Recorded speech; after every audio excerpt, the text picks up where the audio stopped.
बुता चाहे ना बुता,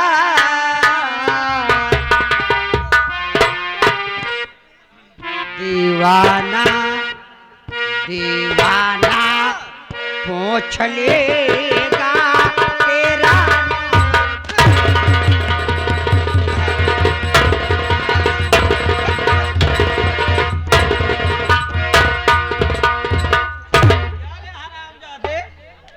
चाहे तू बुता चाहे ना बुता, दीवाना पोछ लई है, पोछ लाए साबुन लाई के धो लई है भगवती गाड़ी। एक काम कर तू ये बता, एक बात सुन ले, तू सभी ने हमारा कंडोम गिराए दे यहाँ का कहीं का, उसका नाम कंटोप है हरामजादे।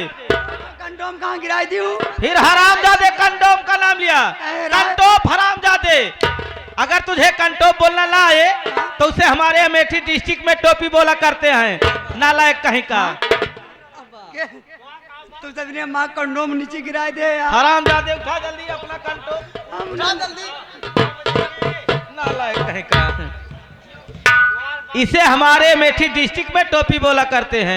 तोरे यहाँ अमेठी में का बोला थे? टोपी। तोरे यहाँ अमेठी जिला में टोपी बोला थे? हाँ पगला हैं हमहू के ही। अच्छा अमेठी जिला का है। हमारे यहाँ ब्लाक भादर डाक जाबू। अच्छा तो हमारे यहाँ टोपा बोला थे। नालायक कहीं का।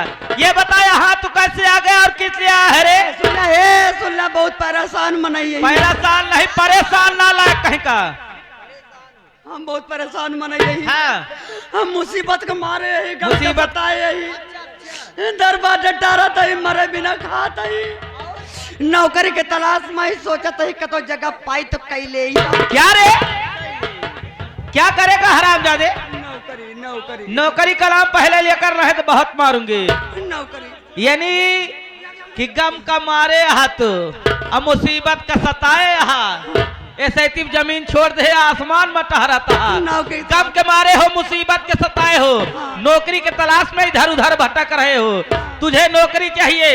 ये बता और कबो करे यहाँ कि आज पहलौजी निकला है? पहले हमारे सुन लिया काली, पहले सुन लिया। पहले हमारा नहीं तो हाँ बहन ले सुन, नहीं तो हाँ पियाजू ले बहन। हम तो पहले हमारा बात सुन लिया। हाँ ये विश्वकर्मा पार्टी बटरी बा। अच्छा विश्वकर्मा पार्टी बटरी बा। हाँ हम कौनो वैरा गैर मनई न होई। अच्छा लेकिन तू समझे हमका के समझे यहाँ सब जनी मारत यहाँ। हाँ देखा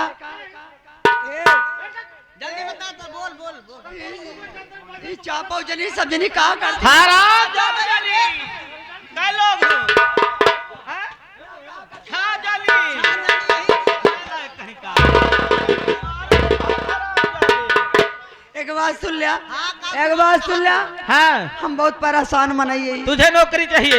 हम बहुत परेशान मनाइए ही। हाँ हम खुद परेशान ही। अच्छा लेकिन हम ना जान पाए कि तू सब जनी जौन पांचों सातों जनी यहाँ हाँ कि आल पोक कौन है हम समझ नहीं। आल पोक नहीं, आप लोग हरामजादे।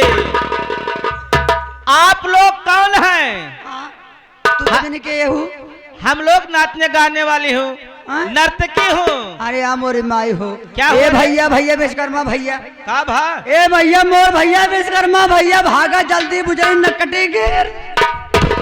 घेरे हैं नकटी ला भाई मुलकटी घेरी है, नालायक कहीं का।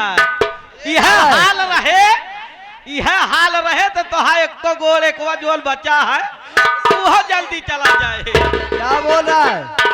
बताओ तो ए भैया अरे अगर ना देखे हो तो सब जने देख लिया कि रावण के बहन सुपंखा हमें सब बहन यही करे। सुन लिया, हमारा बात समझत ना है तू, हमारा बात समझत ना है तू। अगर नर्तकी नहीं आता है ना तो बोल दिया करो तब आया करे, मतलब समझ गए हम समझ गए। तब सबने तू सात जने रोगाती नहीं यहाँ, रोबात यहाँ कि रोगात यहाँ रे? रोबात यहाँ एक मतलब तू सबने सातों जनी आवत यहाँ तो हमें लगे पहुंची यहाँ रोबात यहाँ कहा यहाँ सातों जनी सातों जनी तवाए यहाँ तीन पलरी माटी लाई के मुंदवाए नालायक कहीं का, तवाए नालायक कहीं का।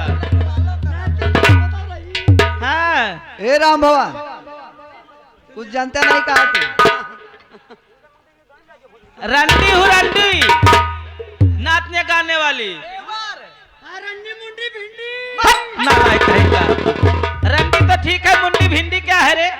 हमरे जोन गाय बजावे तोहरी खान जवान जवानी है अच्छा उनका रंडी कहा थे रंडी कहा थे जोन कुछ बुढ़ाई गए हैं हाँ उनका मुंडी कहा थे उनका मुंडी कहा थे जोन इन्हन खान छोटवार यहाँ उनका भिंडी कहा थे तोका का कहा थे तोका का कहा थे भगवती गाड़ी के तोका का कोई है ऐसा ही तो मोदी सरकार में किया लाग गा गोड़े में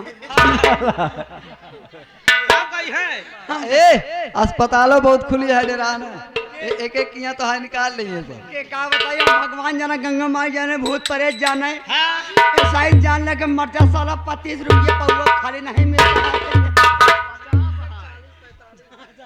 हम बहुत परेशान जाने यही है ए राम भगवान देखा तो है नौकरी पक्की हो गए ऐसा करा कि समय बहुत ज्यादा होत बाटे समय ज्यादा होत बाटे प्रोग्राम अपन आगे बढ़ावा जाए लेकिन हमारा बात है कि समझ के नहीं सुनब ना आज तो है ना है आज सुने वाली समय खत्म ही है हम का करी पहले हमारा सारा सामान पकड़ा सारा सामान नहीं तो है गंधा तो सामान पकड़ब वही हरामजादे सुन लिया हम जानते हैं तुम बहुत पावन चलती है ऐसा ही तोरे हाँ।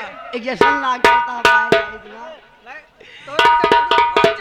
ए राम भगवान तो तोहार नौकरी पक्की हो गया है लाइन में लाग जा लाग जाए मेठी वाली रेलगाड़ी में पहाड़ के बैठ जा मैं उस लाइन की नहीं बात कर रही हूँ कतार में कतार में हाँ है भैया आवा चली भैया गुडरुआ वाले भैया बगिया छोड़ा आवा चली खेतहारी में हरी नहीं मेरा हरी